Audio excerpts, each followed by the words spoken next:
co-commissaire de la Biennale internationale du design, qui a lieu là jusqu'au 9 avril. Et en fait, on a un commissariat qu'on a mis pendant un an, ça s'appelle l'expérience tiers-lieu for the world. Donc le visiteur est invité à aller à la Biennale voir les tiers-lieux.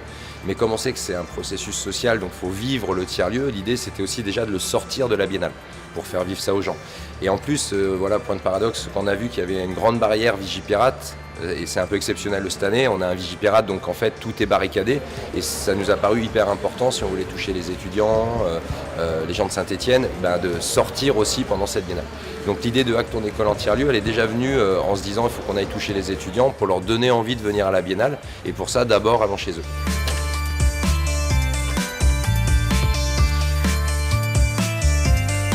Cette exposition, en fait, c'est un travail sur un an qui a démarré en avril. Donc Inventaire, c'est une application web qui vous permet de faire l'inventaire de vos livres, partager cet inventaire avec vos amis et garder la trace des prêts que vous faites.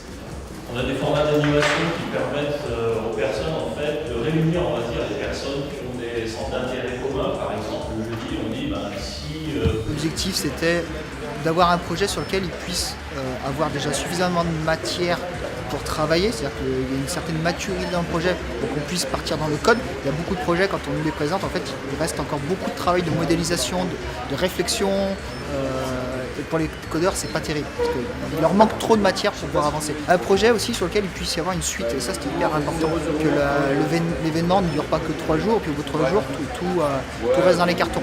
Donc l'idée c'était d'avoir un projet qui puisse prendre naissance dans un lieu physique. Donc là on en avait un projet qui pouvait prendre sa suite dans le Fab Lab, parce que le projet consiste à servir le Fab Lab en mettant à disposition un système d'habilitation sur l'utilisation des équipements. Plusieurs projets ont été pitchés mardi matin. Donc, il y a eu 4 projets. Un projet a été sélectionné et depuis mardi après-midi, ils travaillent sur ce projet-là. Donc il y a d'abord l'analyse, essayer de recueillir les besoins du projet. Après, nous avons travaillé, je dirais plus mercredi, sur la partie de la conception, les différentes étapes, la modélisation, la documentation technique. Et aujourd'hui, c'est vraiment la partie sprint où ils vont produire du code. Tous les développeurs ne font pas tous forcément du développement de pages web. Donc là, il y a du développement sur du Raspberry avec du Python, il y a du serveur web avec du PHP, du Symfony, et puis il y a du client web avec du JavaScript. Donc c'est un projet qui avait vraiment de multifacettes, ce qui permet à chacun de s'épanouir là où il est le plus fort. Et pour ceux qui voudraient apprendre des nouvelles choses, de rejoindre des groupes qui travaillent sur des choses qu'ils connaissent moins bien, pour aller s'enrichir auprès des confrères. Alors nous concrètement sur cette table on est sur une partie où on gère les Raspberry, donc tous les boîtiers qui seront reliés aux machines et les batteries et des boîtiers à l'entrée où les utilisateurs batchent dessus. Et notre but c'est de faire en sorte que si l'utilisateur a le droit, la machine s'allume, les LED s'allument, des messages s'affichent.